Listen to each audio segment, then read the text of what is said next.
Resident Evil 0 is often seen as an outlier in Capcom's long-standing survival horror franchise. It's similar to Resident Evil 1, but not quite as well done. It makes a side character a main character and isn't overly creative in boss and enemy design. Even with all that said, it's still a solid experience and a howling monkey of a good time. Well, until you get to that damn leash hallway, that is. How exactly do we think a remake of this game will go down? What needs fixing, and what's the status quo on when this Billy of a bad boy may arrive? So far, we've seen remakes of Resident Evil 2, 3, and 4 all incorporate substantial changes. Broadly speaking, they are similar to the original counterparts, but the details in how they achieve modernization are relatively different. Assume this is the case for Zero as well. I do think there is a caveat of Zero not needing drastic improvement, and part of that lies in the fact that the original isn't quite the antique relic that 2 and 3 were. And it also doesn't have the same level of wonkiness that was present in the original Resident Evil 4. With the core structure likely to still be intact, as Resident Evil 0 doesn't have that same wonky attitude, what improvements can still be made? Right off the bat, what stands out as a must to improve in this game for its own remake?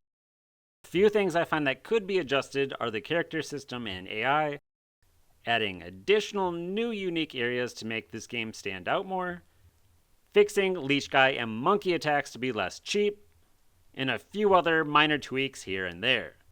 Diving a little bit more into detail, I believe most of you would agree the duo system of controlling both Billy and Rebecca at the same time needs reworking.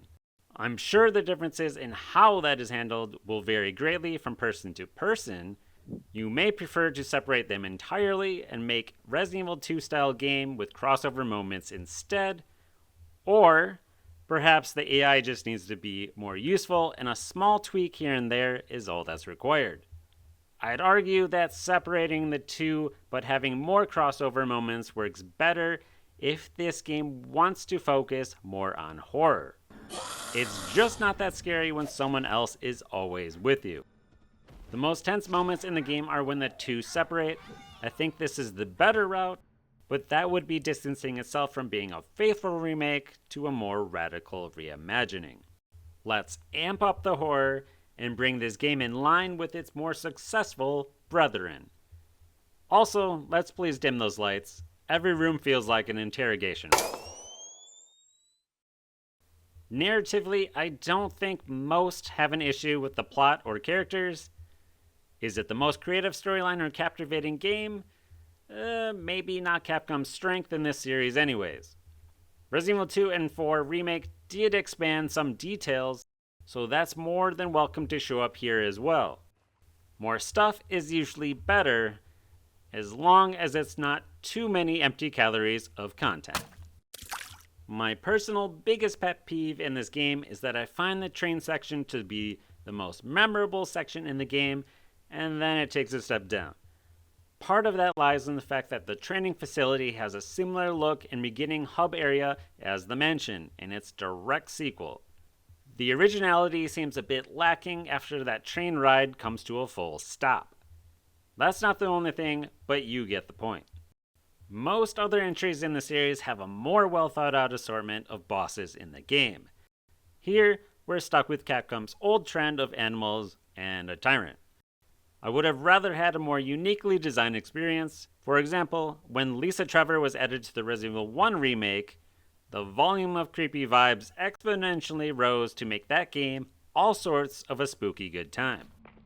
Something new and freshly scary like that for this game could be another great addition. Bonus for also making zombies more clever and figuring out how to open doors. This will add to the tension and horror this game seemingly lacked originally. Remaking this game is weird in that nothing truly pops out as needing major improvement beyond a few gameplay mechanics, but at the same time feels like it does need a chunk of change to make it stand out more. Maybe that means adding new areas or reworking existing ones.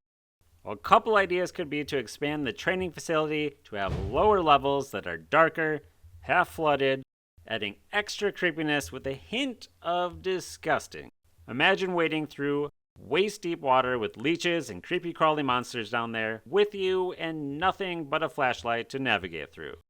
Another thing, the church is literally one large room and a safe closet. Easy thing to expand. If the training facility isn't expanded, what comes after it needs to be. And if nothing ends up expanded at all, more replay value needs to be incorporated. As of October 2024, there's no solid rumor or leak to definitively state when Resident Evil 0 Remake will arrive. I've stuck by stating 2026 makes the most sense. We believe it's in the works, but we're banking on one guy's word without any visual evidence. Resident Evil's 30th anniversary makes sense to focus on the series' beginnings. What better way to do just that by starting with Resident Evil 0 and maybe also Resident Evil 1? Wishful thinking perhaps, but if it's truly in the works, 2026 sounds too logical and obvious to not be when it happens. What things do you most want to see from a remake of Resident Evil 0? Let me know down in the comments below, and as always, thank you for watching, have a great day, and I'll see you next time on Hittobox.